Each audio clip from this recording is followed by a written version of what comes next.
Le statut de lanceur d'alerte lui avait d'abord été refusé, mais le tribunal des prud'hommes a fini par lui donner raison. Bonjour à tous. Je remercie l'association CRHA pour l'invitation à pouvoir m'exprimer ce jour lors d'un tel événement. Fin septembre dernier, la société Mili, ex-Adrexo, dont l'activité était la distribution en boîte aux lettres des tracts publicitaires, ainsi que sa holding Ops Group, dirigée par un trio de dirigeants proches de la Macronie, PPS, messieurs Ponce, Pommier, Salabert, étaient mise en liquidation judiciaire, entraînant le licenciement de 11 000 salariés, dont une majorité de distributeurs à faible revenu, dont beaucoup de retraités, plus gros plan social depuis 40 ans, dont vous n'avez probablement pas entendu parler, déroulé dans le plus grand silence de tous les médias et de tous les politiciens. Adrexo a défrayé les chroniques médiatiques en 2021 lors du scandale d'État sur la distribution de la propagande électorale pour les élections régionales. Le ministre de l'Intérieur de l'époque, Darmanin, avait offert le marché à Adrexo pour 93 millions d'euros d'argent public, en retirant une grosse partie à la Poste.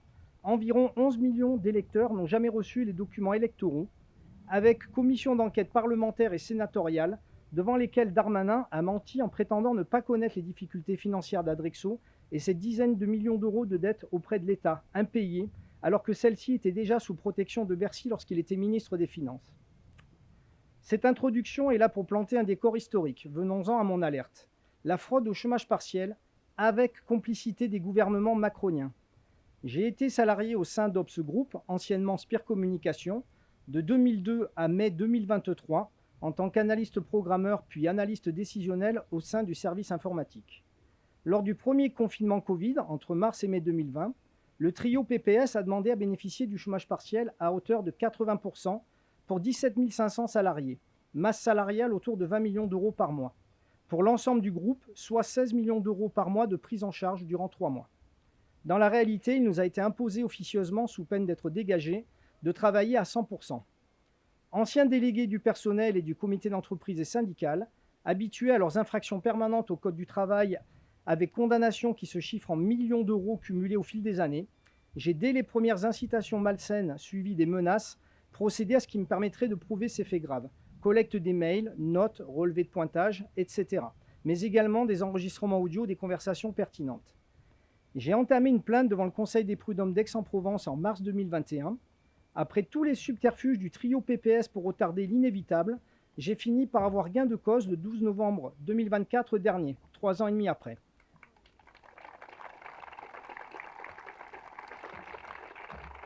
Jugement prud'homal reconnaissant 18 années de harcèlement moral, 12 années de discrimination salariale, mais surtout le travail dissimulé, la fraude au chômage partiel systémique.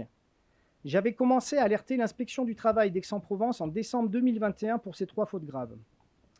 Malgré mes nombreuses relances mail, courriers, appels téléphoniques, déplacements sur place, l'inspection du travail a toujours refusé de me recevoir, jusqu'à un courrier du 19 juin 2023 de son directeur confirmant le refus d'aide sur le harcèlement moral et la discrimination salariale, mais aussi et surtout blanchissant partiellement et mensongèrement le trio PPS sur la fraude au chômage partiel, en prétextant qu'ils auraient fourni des pièces contradictoires annulant les miennes. Sauf que mes conclusions prud'homales gagnantes font 70 pages avec 150 pièces justificatives, versus PPS, des conclusions perdantes faisant une dizaine de pages de courant d'air, dont une demi-page sur la fraude au chômage partiel, avec 0 pièce contradictoire. Qui serait assez stupide de ne pas présenter ces pièces justificatives s'il en avait face à un risque de reconnaissance de faits graves répréhensibles par la loi devant le Conseil des prud'hommes? En conséquence, début août 2023, j'ai alerté et demandé investigation au ministère du Travail sur ces agissements partiaux. J'ai également déposé une plainte pénale contre le trio PPS et ses complices, internes et externes, et j'ai alerté le défenseur des droits censé aider les lanceurs d'alerte. Hélas, tous m'ont entravé et m'entravent encore aujourd'hui et continuent de protéger les 3 escrocs malgré cette décision de justice. Du côté de ma demande d'aide aux défenseurs des droits, 10 mois de perdu à me faire tourner en rond pour me refuser le statut de lanceur d'alerte. Sa directrice, censée garantir son indépendance des politiques, Mme Claire Hédon, a été nommée par Macron sur recommandation d'Édouard Philippe. Du côté de mon signalement au ministère du Travail, 3 ans et demi à ce jour à me mener en bateau entre les différents services, l'inspection du travail d'Aix-en-Provence, la direction départementale du travail des Bouches-du-Rhône, la DGEFP, Délégation générale à l'emploi et formation, service pôle juridique pour lanceurs d'alerte, la DGT, Direction générale du travail, le ministère, pour finalement me menacer de poursuites pénales, sans avoir le courage de le faire, et à reblanchir partiellement et mensongèrement une seconde fois le trio PPS, le tout avec cautionnement de ces agissements par la ministre du Travail Panosian, de Matignon et de l'Élysée. Et cela est encore vrai ce jour.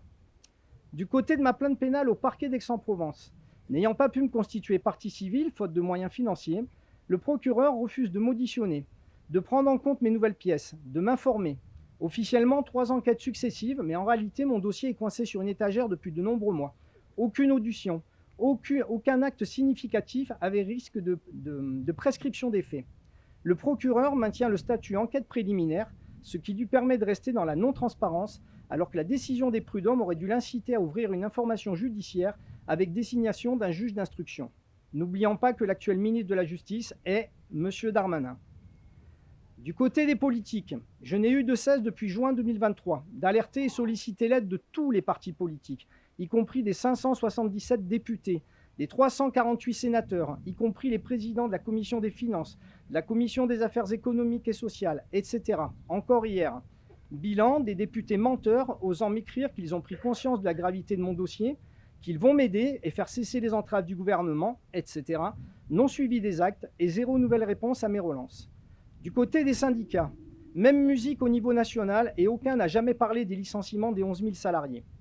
Du côté des médias, en parallèle de cela, je n'ai eu de cesse depuis juin 2023 d'alerter et solliciter l'aide de tous les médias et médias d'investigation, même silence collectif, excepté une vidéo et un article par Le Média en novembre 2023, mais passé inaperçu, à peu près 15 000 vues, puis la publication de la vidéo de mon interview de 40 minutes par Blast fin 2024, donc récemment, qui a fait 860 000 vues, avec le long article enquête du journaliste d'investigation Olivier Jourdan-Rouleau, mettant au passage en lumière les liens étroits protecteurs entre le trio PPS et Macron et la Macronie, rappelant qu'ils sont abreuvés de plusieurs dizaines de millions d'euros d'argent public, pour ne pas dire centaines, depuis plusieurs années au prétexte de sauver les emplois. Le journaliste indiquait dans ses tweets « Ces révélations devraient susciter des réactions pour ceux qu'ils mettent en cause, par exemple en matière de sincérité du budget et de maîtrise des fonds publics, puisqu'il semble que ce soit devenu la grande préoccupation du moment. C'est justement le sujet ici, où est passé l'argent public. On va donc observer de près les réactions, ou pas. Vu ce qui est révélé, ce sera un excellent témoin de l'état de la France et de sa démocratie. » Bilan à ce jour, 5 mois après ces révélations publiques officielles, poursuite de l'omerta collective de tous les médias, de tous les politiciens confondus. Ma situation à ce jour est très compliquée financièrement et médicalement. Le trio PPS a réussi à me faire perdre mon dernier emploi, donc je suis au chômage depuis l'an passé, mars 2024, avec grosse perte de revenus. Je ne peux plus retrouver de travail étant grillé en tant que lanceur d'alerte. Dès qu'un employeur va taper mon nom et mon prénom Justin Bruno sur les moteurs de recherche Internet, il tombe sur l'article de Blast, ma pétition, etc. Et un employeur considère qu'un lanceur d'alerte est un fouteur de merde. Alors que cette fraude, je ne suis pas allé la chercher, elle m'a été imposée, elle m'a été infligée.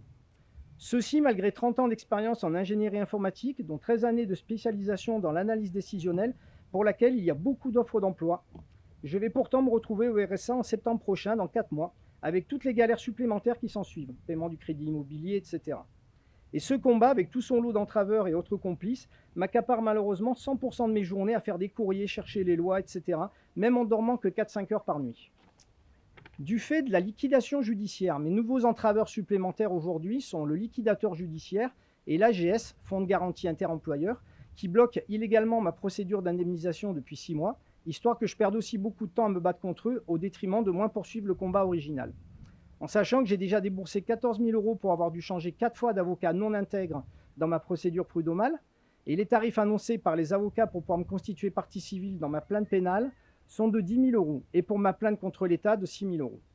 Bref, après 4 années de combat acharné et encore combien à venir, c'est une galère sans fin financière et médicale. En parallèle de cela, malgré une vie très sportive et saine et sans souci de santé, en lien avec le stress chronique intense associé à tout ce que je vis depuis 4 ans, sans oublier les 18 années de harcèlement moral, j'ai récolté en novembre 2023 un infarctus dont j'ai miraculeusement survécu, mais avec toutes les conséquences qui en découlent en termes de vie personnelle, à ne plus pouvoir faire ce que j'aimais, à être tributaire de médicaments quotidiens à vie avec leurs effets indésirables à court et à long terme, et avec des risques de récidive d'infarctus, voire d'AVC. Voilà comment on peut résumer la vie d'un lanceur d'alerte qui dérange les plus hauts sommets de l'État en 2025, malgré les lois Sapin 2, les lois etc. censées aider et protéger les lanceurs d'alerte. Il m'a fallu du temps pour capter le pourquoi de toutes ces entraves, et cela est dévoilé dans la vidéo et l'article enquête de Blast de décembre 2024, mais il y a eu aussi d'autres articles médiatiques de 2021. Je pensais être un petit maillon dans la cour des dossiers sales de la Ve République, mais le journaliste de Blast m'a confié que pour lui, connaissant les différents dossiers touchant la Macronie, cette affaire Macron-PPS est le plus gros dossier, plus gros que l'affaire Alexis Kohler. C'est le dossier majeur qui suit l'histoire pas à pas de la montée en puissance de Macron en politique, depuis le banquier Macron qui règle les histoires de Ouest France Spire Communication jusqu'à aujourd'hui, et involontairement, je suis un gros maillon d'un volet de cette affaire qui est déjà un gros volet à part entière. Ponce et Pommier ont contribué en tant que directeurs généraux d'Adrexo à la chute de l'empire Spire Communication. Parti remercie avec 30 millions d'euros, puis sont revenus nous racheter début 2017 sur décision du ministre des Finances Macron, juste avant qu'il traverse la rue direction l'Élysée. Ponce et Pommier étaient connus comme fervents soutiens de Macron et de la Macronie marseillaise. Ils nous ont rachetés pour 1 euro versus 65 millions d'euros de soult versés par l'actionnaire Ouest France, plus des dizaines de millions d'euros d'extinction de dette URSSAF, TVA, etc. Puis Darmanin, le maire, à la tête de Bercy, n'ont cessé de les renflouer en dizaines et dizaines de millions d'euros au prétexte de sauver les emplois, malgré le massacre perpétuel des salariés, jusqu'au massacre final des 11 000, versus l'enrichissement personnel et professionnel du trio PPS. Je pense donc que les protections actuelles ne servent pas qu'à éviter la prison jusqu'à 7 ans ferme pour le trio PPS, mais également à faire en sorte que messieurs Macron, Darmanin et Le Maire n'aient pas de compte à rendre sur toutes ces sommes offertes. Souvenez-vous, au nom du quoi qu'il en coûte, qui explique les plus 1000 milliards d'euros de dette publique. J'aurais pu vous parler des 70 millions d'euros de dividendes remontés aux dirigeants, quelques mois avant la liquidation judiciaire, des 151 millions d'euros manquant dans les comptes, des 20 millions d'euros offerts en catimini par Darmanin l'an passé en mai 2024, au même moment où le trio PPS obtenait le redressement judiciaire de Milly, des 670 millions d'euros offerts par la CMA-CGM pour une fausse pépite sur recommandation de l'État et plus précisément sur intervention de Macron, de la liquidation judiciaire programmée dont la ministre Madame Panosian est parfaitement au courant, mais je conclus sur un point qui me tient à cœur. Qui sont les 11 000 salariés dans l'indifférence et le mépris ? Il est important pour moi de rappeler que ces gens-là ont exploité la misère humaine, les retraités précaires qui ne peuvent pas vivre de leur retraite. C'est cette chair à canon que Macron offre à ce genre de personnes peu scrupuleuses pour s'enrichir sur leur dos tout en pillant l'argent de l'État au prétexte de les sauver.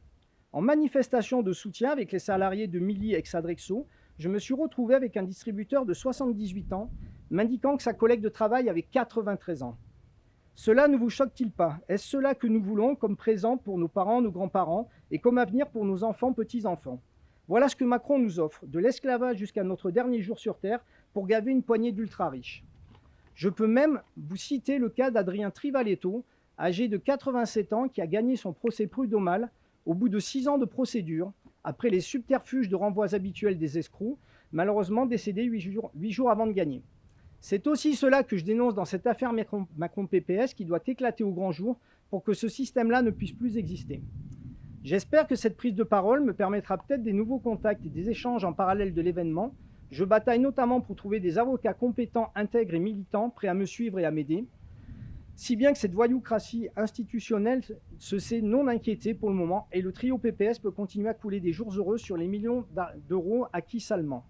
La solidarité citoyenne massive est la seule chose qui peut m'aider pour tenter d'avoir un rapport de force, étant seul isolé face aux remparts macroniens tous azimuts et face aux nombreux silences complices. Si vous tapez sur Internet Juste et Bruno, argent du Covid, Macronie, scandale d'État, vous devriez tomber sur la vidéo de l'article de Blast, mais également sur ma pétition de solidarité citoyenne sur mesopinions.com.